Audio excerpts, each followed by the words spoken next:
Hey, shalom, shalom, mishpachah. Welcome to another edition of Ray Bash's Ramblings. I began thinking here recently about a lot of letters, a lot of emails, a lot of messages, a lot of communications I've had with people over the last few years.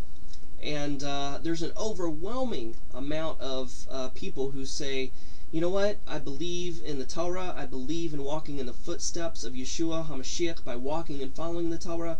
I'm a Torah observant believer, but yet I can't find a congregation or a community. I'm not welcomed at church. They're anti-Torah. Some of them are anti-Semitic. There's Messianic congregations, but they don't even believe in keeping the Torah. They're just like Christians in Jewish clothes, and I just feel so all alone. And, I'm in the exact same situation. Here I am, a rabbi, and I don't even have a congregation to go to.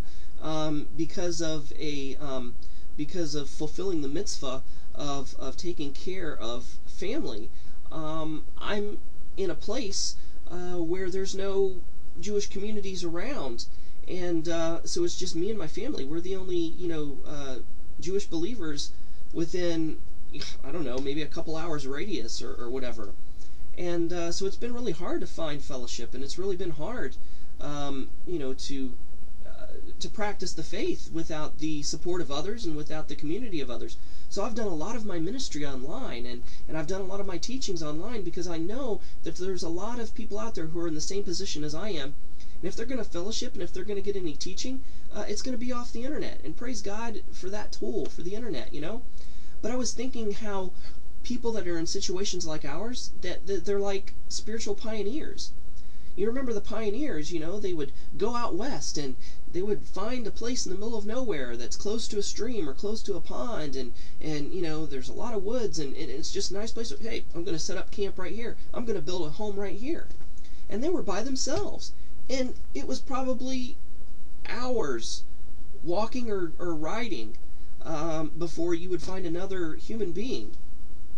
So their nearest neighbor was probably miles and miles down the road, if that. But a lot of these pioneers, as time went by, other people started placing their lots pretty close to them, and before you know it, a community is started. A community is built. These people went to tame the Wild West and went out there and were pioneers, and they settled in a lonely place, and boom, before they know it, other people started following suit. And that's kind of, the way I think it's going to happen with us. We're like seeds. Sometimes God just takes a handful of seeds and He just scatters them. And it seems like these seeds are so far flung, we, the seeds, are dropped in the middle of nowhere, and there's weeds all around us, and we're like, wow, how are we going to survive? But God has blessed us to thrive and to bloom where we're planted. And you know what? I believe that if we stay true to Yeshua, we stay true to Torah, that, we're going to have small communities pop up around these places. A lot of us are out there looking for communities, looking for leadership, looking for somebody to put ourselves under. But you know what the Talmud said? The Talmud says that if you're in a place where there is no leader, be a leader. If you're all alone and by yourself, maybe God has called you to start something. Maybe God has called you to build a community. It may start as something so small as a Torah study out of your home. It may start with one other individual or one other family.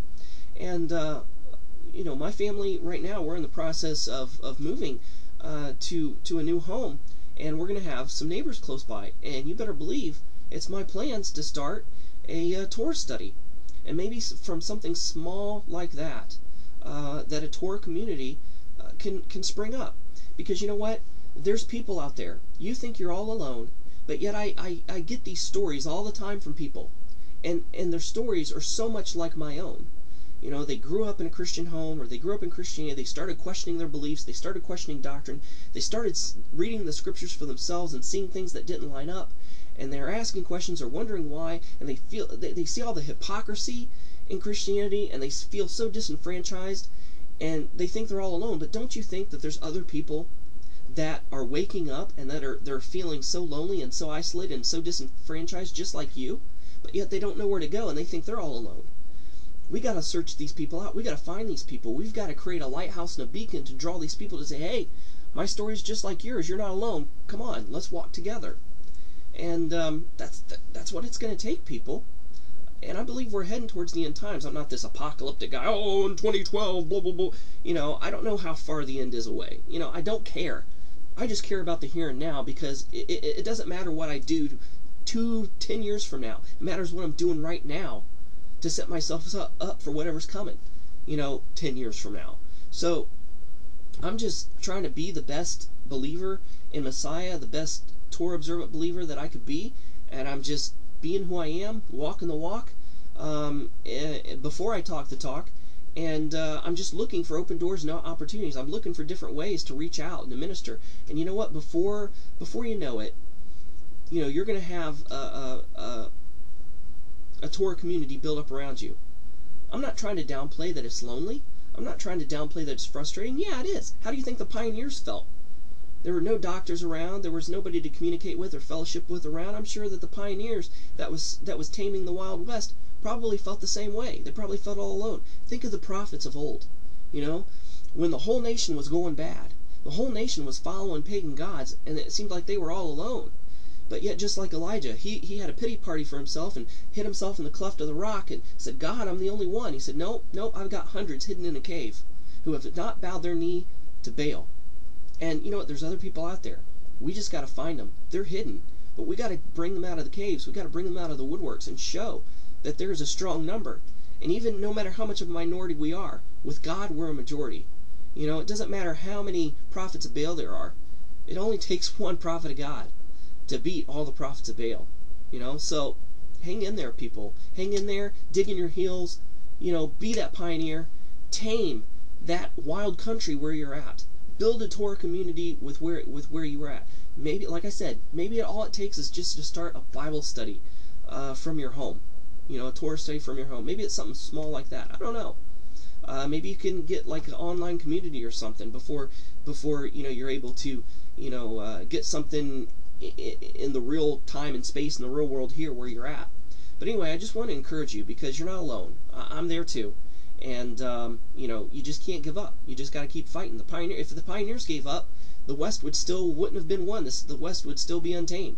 It still wouldn't be developed, and who knows where the world would be. But just keep going, people. And if God is for us, who can be against us? Shalom and Shavuot Tov. Bye bye.